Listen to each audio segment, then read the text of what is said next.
स्त्री कभी हारती नहीं, उसे हराया जाता है, समाज क्या कहेगा यह कहकर डराया जाता है। हम हर उस स्त्री से कहना चाहेंगे कि अगर वो खुद में सही है तो कभी डरे नहीं और अपने हक की लड़ाई जरूर लड़े।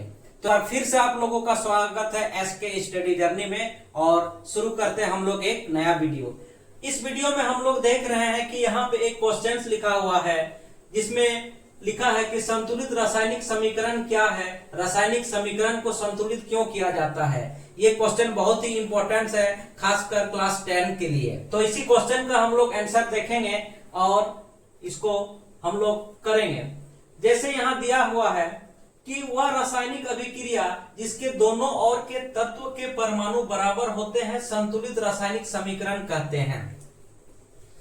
पहला भाग क्वेश्चन का संतुलित रासायनिक समीकरण क्या है, तो पहला भाग के क्वेश्चन का आंसर है कि वह रासायनिक अभिक्रिया जिसके दोनों ओर के तत्व के परमाणु बराबर होते हैं संतुलित रासायनिक समीकरण कहते हैं। क्वेश्चन के पहला भाग का आंसर हमें मिल गया है। अब क्वेश्चन के दूसरे भाग का आंसर को हम लोग देखेंगे। क्वेश्चन के दूसरे भाग में दिया हुआ है कि रासायनिक समीकरण को संतुलित क्यों किया जाता है। तो दूसरे भाग के क्वेश्चन का आंसर यहाँ पे लिखा हुआ है कि द्रव्यमान संरक्षण नियम के अनुसार ना ही द्रव्यमान बनाया जा सकता है और ना ही नष्ट किया जा सकता है, इसलिए रासायनिक समीकरण के प्रत्येक तत्व के परमाणुओं की कुल संख्या बराबर होनी चाहिए। इसीलिए रासायनिक समीकरण को संतुलित करना आवश्यक हो जाता है।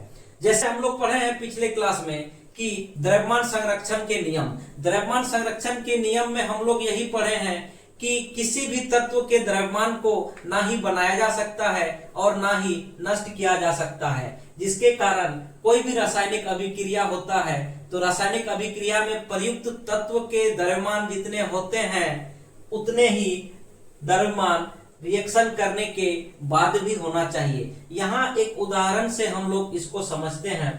जैसे यहाँ पे एक उदाहरण दिया हुआ है NaOH सोडियम हाइड्रोक्साइड को जब HCl हाइड्रोक्लोरिक अम्ल के साथ इसका रिएक्शन किया जाता है तो हमें NaCl और H2O मिलता है।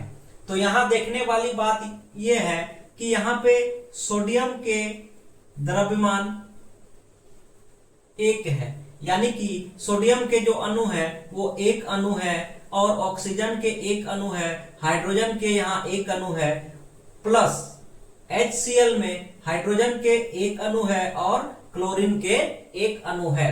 तो अभिकारक, ये अभिकारक हुआ, इंग्लिश में इसको रिएक्टेंट्स कहेंगे, जो रिएक्शन करके ये उत्पाद बनाता है यानी कि प्रोडक्ट बनाता है।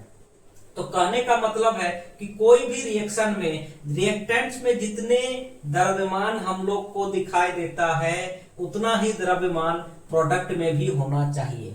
तो यहाँ पे सोडियम के 1 अणु है तो प्रोडक्ट में भी आप लोग देख सकते हैं कि यहाँ भी सोडियम के 1 अणु है, ऑक्सीजन के 1 अणु है तो प्रोडक्ट में भी देखिए यहाँ ऑक्सीजन के 1 अणु है, और हाइड्रोजन के यहाँ 2 अणु है तो प्रोडक्ट में भी हाइड्रोजन के यहाँ 2 अणु है जिसको H2 से डिनोट किए हैं।